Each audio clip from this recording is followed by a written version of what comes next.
Oh, g'day there, it's Poppy Dave. Today I'm just going to have a bit of a talk to you about spines in regards to bromeliads.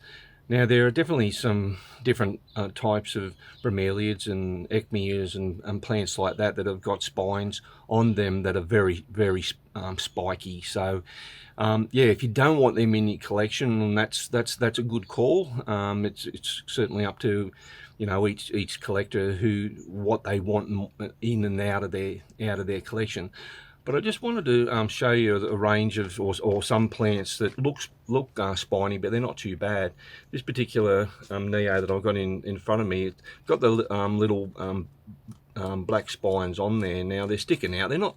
I reckon they're not too bad. I mean, I can run my fingers up and down that, and some of the black spines have been crossed and bred into the different species. Now, naturally, if you've you're elderly and you've got skin like paper, you don't want to be getting stuff that's going to be knocking your skin around. But yeah, I'm just, I suppose, giving a word of caution that even if it looks particularly spiky, just have a talk to the seller and just say, oh, how spiky are they? And you might be surprised that some of the ones that look really savage aren't too bad. Now, I'll show you this particular plant. It's obviously got more colour in it, and it's a nicer looking plant. And there's a whole range of Hannibal Lecter and painted Hannibal Lecter, and this one's actually called Grove's Red Tiger for obvious reasons.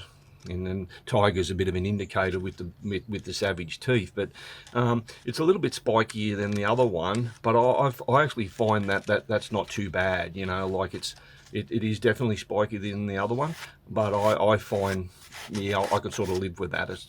It's not too bad.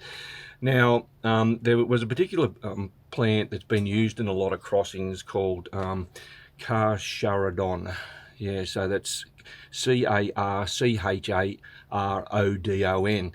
Now, irrespective of that, it had some really dark black spines, and so obviously the paler the plant, the more noticeable the black spines are. So that's something that people find interesting to have in their collection. Well, what it does bring to this next one, this is actually a Billbergia sanderiana. Now, the black spines haven't been bred into this one because it's actually a species, but it was probably the best example I could find in my collection, where this one, if you looked at it, you'd go, there is no way I'd have that in my collection. That is just too spiky for me. But the reality is they're actually pretty soft. So yeah, so I guess just check with your seller, check them out, just have a look before you sort of say, nah, definitely not buying that. They may be a little bit softer than you think. All right, bye for now.